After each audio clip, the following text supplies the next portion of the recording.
Hello everybody, this is Jamie the Board Game Man. In today's episode, we're going to look at a card game from 10 years ago, 2011. This actually plays 4 to 6 players, even though you can play 2 to 3, but it's the best played 4 to 6. It is made by Grandpa Beck. He's the one that came up with this card game. It is called Cover Your Assets. The first player to reach $1 million in assets wins the game. So let's head on over to the gamer's table and I will show you how to play Cover Your Assets.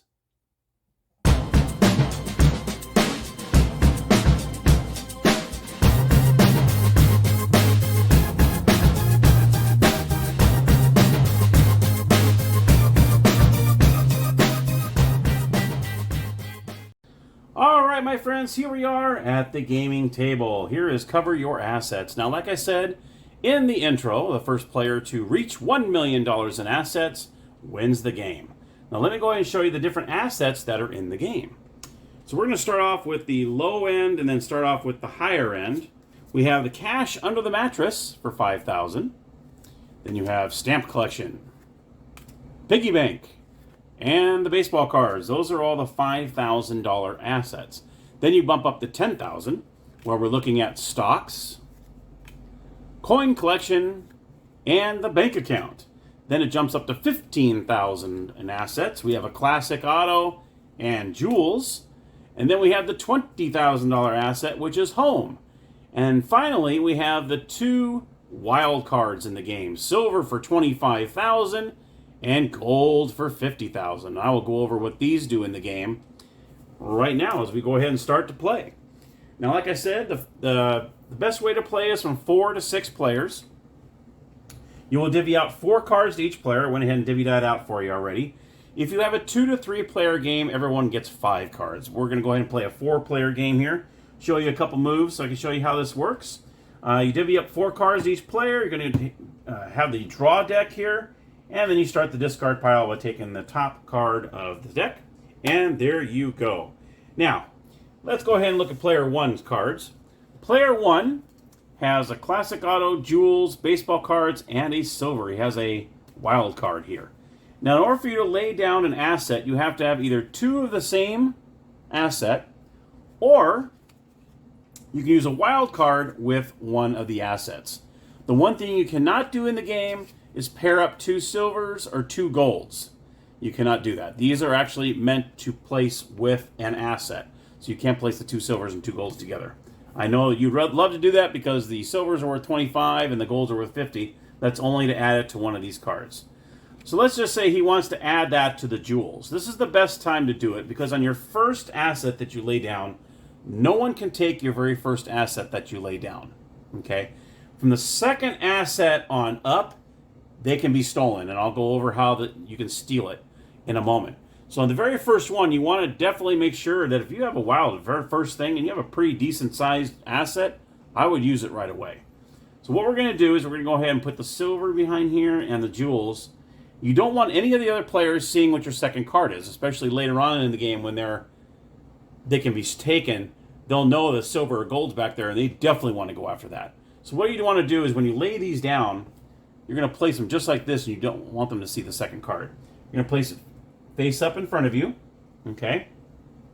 Then you're going to draw up to how many cards you just used, which is 2. So I'm going to go ahead and draw 2 cards here, and then my turn is done. Now we got the second player over here. They're going to look and see what cards they have. And you can see the cards they have cash under the mattress, stamp collection, and 2 stocks. So what they can do is they can lay down these pair of stocks, okay? I'm going to go ahead and place it this way. That way it's not upside down. Okay, they just now lay down their assets. And they're going to go ahead and draw 2 cards because they just used 2 cards. Their turn is done. Now what you can do on your turn is you can either discard a card. If say you have all 4 that are different and you have nothing you could do with them, you can discard a card and draw a card. Your turn is done. Or you can pick up from if that discard card helps you, you can pick it up, lay it down, and then you draw your cards. Let me show you a third way here. And I'm going to go ahead and show player 3.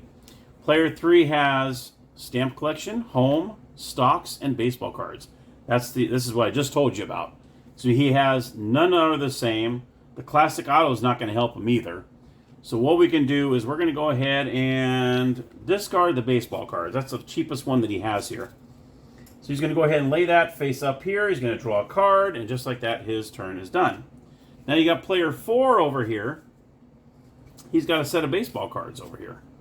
He's probably going to want to lay these down. So he's going to go ahead and lay these down. And now he has some assets here. He's going to draw 2.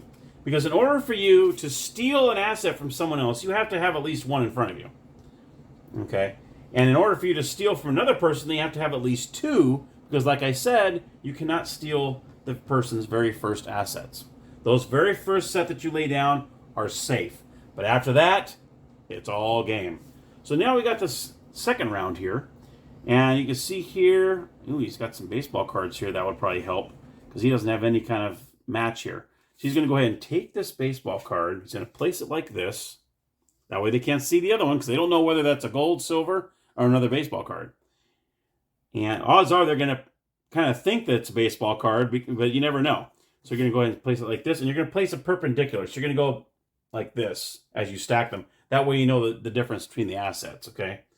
Now, since he has a second asset, now this one's vulnerable. This one can actually be stolen if someone else is interested in it. So my turn is over. I draw a card, and this player's turn is done. Now we're going to go back over here, and you can see he has, let's see, all of them are different, and he doesn't have a baseball card to lay down. So what he's going to do is he's going to go, and the classic auto doesn't help. So unfortunately, he's got nothing going on here. So he's going to go ahead and put the money under the mattress here. He's going to draw a card, and then his turn is done. Now let's go see what player 3 has over here. Ooh, let's see here. He doesn't have, let's see, he got 4 different ones again. Cash under the mattress isn't going to help. So he's going to go ahead and discard stamp collection, draw this card, and there we go. This player says, okay, I think I want to try to steal the baseball cards from this player. Now, how you steal from a player, you either have to have a baseball card asset, or you can use a wild card. Either one of these. So let's say I want to go after those baseball cards. He's gonna lay it right here and say, I want those baseball cards. So what's going to happen is he lays this down. This player is now going to have to defend himself or herself either with another baseball card asset or a wild card. Does he have it? No, he does not. He does not have a wild. He does not have a baseball card. He cannot protect his asset. So guess what? These 2, along with this, now goes into his assets. Now, everyone's going to be kind of eyeballing this now because now they know a silver is in there, which is $25,000 plus 2.5. That's $35,000 right there in that one asset. Okay, so that's when it gets a little interesting. So you're going to go ahead and this player's going to grab one card, place this here, and now he's going to go, okay, he still has 1 here, so he can still try to steal if he wants to try. And now he can't steal the stocks because he only has 1 over here. He can try to steal those back if he can. Unfortunately, he does not. He doesn't have baseball cards. He doesn't have a wild. So he's going to go ahead and get rid of the mattress. Take this and play this. Now this player over here is going to say, he doesn't have anything either. Stamp collection, nope. He doesn't have anything that's matching either. Cash under the mattress, he doesn't have that. So he's going to go ahead and discard this, draw this. Now this player is going to say, okay, let's see what we got here. He can't steal the stocks. He doesn't have jewels, and he doesn't have baseball cards. Or actually, he can't steal from this player because he only has 1 asset. So this is right now, this is the only one that's available. He has a home. So he's going to go ahead and place these 2 homes in front of him. Place it just like this. He's going to draw 2 cards, and his player's done.